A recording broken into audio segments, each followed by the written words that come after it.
नमस्कार दोस्तों, जय श्री श्याम। जैसा कि आपने थंबनेल देखा है, आज की वीडियो में हम एक ऐसे स्मॉल कैप फंड्स की बात करेंगे। जब भी मार्केट में हमको गिरावट देखने को मिलती है तो इस फंड में कम गिरावट हमको देखने को मिलती है, और अगर रिटर्न्स की बात करें तो जब मार्केट अच्छा परफॉर्म करता है तो ये काफी पॉजिटिव वे में, अगर स्मॉल कैप कैटेगरी में बात करें तो सबसे बेटर जो परफॉर्म कर रहा है, सबसे ज्यादा पॉजिटिव वे में जो रिटर्न्स बना के दे रहा है वो ये फंड बना के दे रहा है। और यहाँ पे अगर हम बात करें तो खर्चा भी यहाँ पे हमको कम देखने को मिलता है। अब आपके दिमाग में आ रहा होगा कि सर आप किस फंड की बात कर रहे हो, तो अगर अभी मैं आपको नाम बताऊंगा तो नाम सुनते के साथ ही आप ये वीडियो स्किप कर दोगे, इसलिए वीडियो वॉच करो। वीडियो में मैं आपको नाम भी बताऊंगा क्योंकि अधूरा ज्ञान सही नहीं होता है। तो यहाँ पे पहली चीज तो ये है, अगर हम बात कर रहे हैं स्मॉल कैप फंड्स की, अब आपने देखा होगा स्मॉल कैप फंड्स की बात करें तो यहाँ पे इंडेक्स में कितनी कंपनी होती है, 250 कंपनी। लेकिन हम जिस फंड की बात कर रहे हैं, अगर इसकी होल्डिंग की बात करें तो 76 स्टॉक्स यहाँ पे हमको देखने को मिलेंगे।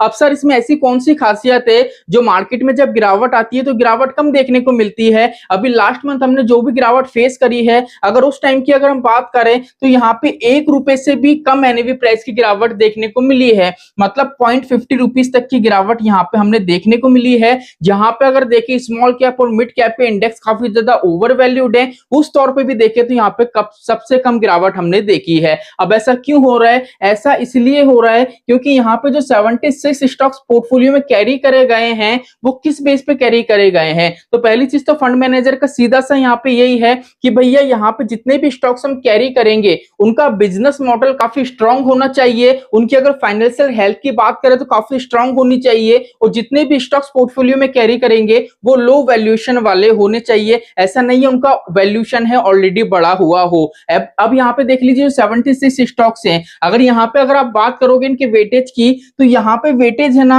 अगर देखोगे तो सिमिलर बेस पे रखा गया है। ऐसा नहीं है कि टॉप 10 के जो स्टॉक्स हैं वहां पे 10-10% डाल दिया या 15-15% डाल दिया। यहाँ पे जितने 76 स्टॉक्स हैं उनमें से अगर आप 5-10 स्टॉक को छोड़ दोगे, बाकी जितने भी स्टॉक्स उनका वेटेज है बिल्कुल इक्वल मात्रा में रखा गया है। इक्वल का मतलब ऐसा नहीं कि बिल्कुल लेवल पे रखा गया है, मतलब थोड़ा बहुत यहाँ पे आपको अप एंड डाउन कम ज्यादा देखने को मिलेगा, लेकिन जो इनका वेटेज है ऑलमोस्ट आपको इक्वली देखने को मिलेगा। तो यही एक रीजन है कि यहाँ पे ऐसे स्टॉक्स जिनका वैल्यूएशन हाई है उन स्टॉक्स में ज्यादा पैसा नहीं लगाया गया है, बल्कि पूरे पोर्टफोलियो में जो होल्डिंग्स है उन सभी को इक्वल मात्रा में रखा गया है कि जिससे क्या होगा, मार्केट में जब भी गिरावट आएगी तो वहां पे गिरावट कम देखने को मिलेगी। क्योंकि क्या होता है, काफी ऐसे फंड होते हैं, फंड मैनेजर ही सोचते हैं कि भैया पोर्टफोलियो में तो मान लीजिए हमारे 60 स्टॉक्स हैं, अब 60 में से 10 स्टॉक्स ऐसे हैं जो मार्केट में अच्छा परफॉर्म कर रहे हैं तो उसमें हम निवेश कर देते हैं। तो उस कंडीशन में क्या होती है, जब मार्केट में गिरावट आती है ना तो ऑलरेडी जो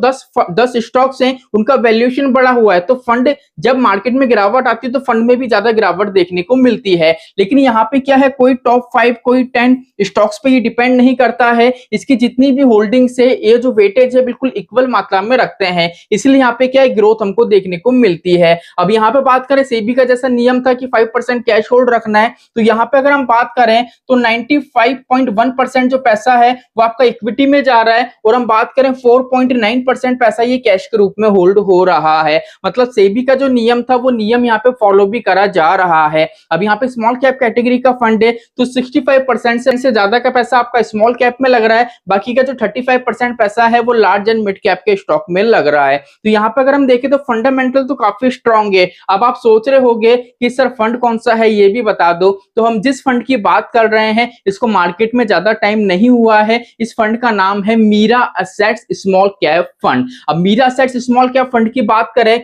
यहाँ पे अगर आप निवेश करते हो तो एक्सपेंस रेशियो आपको देखने को मिलेगा 0.35 रुपीस का, ठीक है। और यहाँ पे अगर एक्सिट लोड की बात करें तो एक्सिट लोड का इनका कंसेप्ट कुछ अलग तरीके का है। अब किस तरीके का कंसेप्ट है इसको भी हम समझ लेते हैं। एक्सिट लोड के बारे में बताया गया है कि आपका जितना भी इन्वेस्टमेंट है अगर उसके 15% तक के यूनिट्स आप विड्रॉ करते हो तो यहाँ पे किसी भी तरीके का एक्सिट लोड नहीं लगेगा।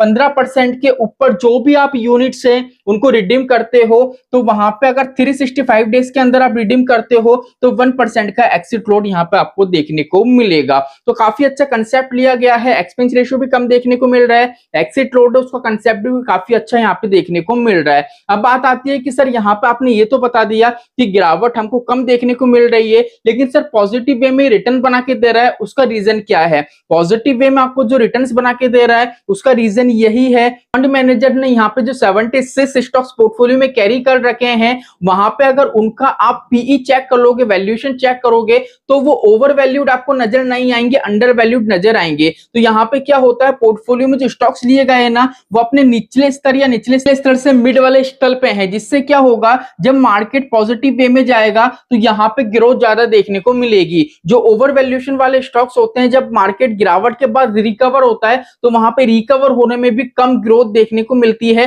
क्योंकि वहां पे जो इंडेक्स है ऑलरेडी ओवर वैल्यूड रहता है तो काफी निवेशक वहां से पैसा निकालते हैं। इसलिए यहाँ पे क्या है, ऐसे स्टॉक्स को शामिल करा गया जिनका वैल्यूएशन कम है, मार्केट में गिरावट आएगी तो कम गिरेंगे क्योंकि ऑलरेडी यहाँ पे पैसा कम लगा है। लेकिन जब मार्केट पॉजिटिव वे में जाएगा तो यहाँ पे लो वैल्यूएशन है तो ज्यादा से ज्यादा लोग निवेश करेंगे तो उसका वैल्यूएशन बढ़ेगा और आपको ग्रोथ बना के देगा। यही रीजन है लास्ट मंथ की जो गिरावट थी उस गिरावट में इसका एनएवी प्राइस 1 रुपए से भी कम वैल्यू पे हमको गिरता हुआ नजर आया। अब यहाँ पे अगर हम बात करें सर इस फंड की तो इसका अगर आप पीई चेक करोगे तो यहाँ पे पीई आपको देखने को मिलेगा 27.44 का। अब पीई आपको ये बताता है कि हम जिस फंड में निवेश कर रहे हैं उसका वैल्यूएशन हाई है या लो है। अगर आप स्मॉल कैप फंड्स में निवेश कर रहे हो तो आपने देखा होगा काफी ऐसे फंड्स है जिनका वैल्यूएशन अभी के टाइम में बढ़ा हुआ है, लेकिन इस फंड की हम बात करें तो वैल्यूएशन इतना ज्यादा बढ़ा हुआ आपको नहीं लगेगा, बिल्कुल सफिशिएंट सा फंड है, इजीली आप निवेश कर सकते हो। पीई आपको ये बताता है जिस फंड में निवेश कर रहे हैं उसका मार्केट बढ़ा हुआ है या मार्केट सस्ता है। तो यहाँ पे देखें तो ना तो मार्केट सस्ता है ना मार्केट बढ़ा हुआ है, बिल्कुल मिड सेंटर में ही आपको देखने को मिलेगा। अब यहाँ पे हम बात करते हैं पीबी की कि सर हमने यहाँ पे जो निवेश कर रहे हैं इसके पोर्टफोलियो में जो 76 स्टॉक्स हैं वो मार्केट में कैसा परफॉर्म कर रहे हैं। तो यहाँ पे पीबी आपको जो देखने को मिलेगा वो देखने को मिलेगा 4.14% का। अब सर पीबी क्या बताता है, पीबी ये बताता है कि पोर्टफोलियो में जितने भी स्टॉक्स हैं वो अपनी बुक वैल्यू से करंट टाइम में मार्केट में कितनी वैल्यू पे ट्रेड कर रहे हैं। जैसे मान लीजिए कोई सा भी एक स्टॉक है, मान लेते उसकी जो बुक वैल्यू थी 100 रुपए की थी, ठीक है, जब वो स्टॉक मार्केट में आया था और करंट टाइम में मान लेते 500 रुपए की वैल्यू पे वो ट्रेड कर रहा है। अब 100 रुपए से 500 रुपए की वैल्यू पे आया है तो टोटल परसेंटेज निकाली जाएगी कि अपनी बुक वैल्यू से करंट टाइम में किस वैल्यू पे ट्रेड कर रहा है। जिस वैल्यू पे ट्रेड करता है वो आपकी कहलाती है पीबी, और पीबी जितना ज्यादा होगा उतना ही आपका फंड अच्छा माना जाएगा। तो यहाँ पे कंप्लीट मैंने आपको रिव्यू करके बता दिया है मीरा असेट्स स्मॉल कैप के ऊपर। यहाँ पे अगर आपको डेडिकेट वीडियो चाहिए इस फंड पे तो जरूर से कमेंट करिएगा, बिल्कुल डेडिकेट वीडियो जरूर बनाया जाएगा। लेकिन यहाँ पे मैंने बिल्कुल बेसिक सी और डीप वाली नॉलेज आपको दी है जिससे आपको पता पड़ेगा अगर आपने Mirae assets small cap fund में निवेश कर रखा है या निवेश करने की सोच रहे हो तो ये वीडियो आपके लिए काफी ज्यादा हेल्पफुल हो सकता है। तो चलिए आज के लिए इतना ही, मिलते हैं हमारी नेक्स्ट वीडियो में। जय श्री श्याम दोस्तों, जय श्री राधे।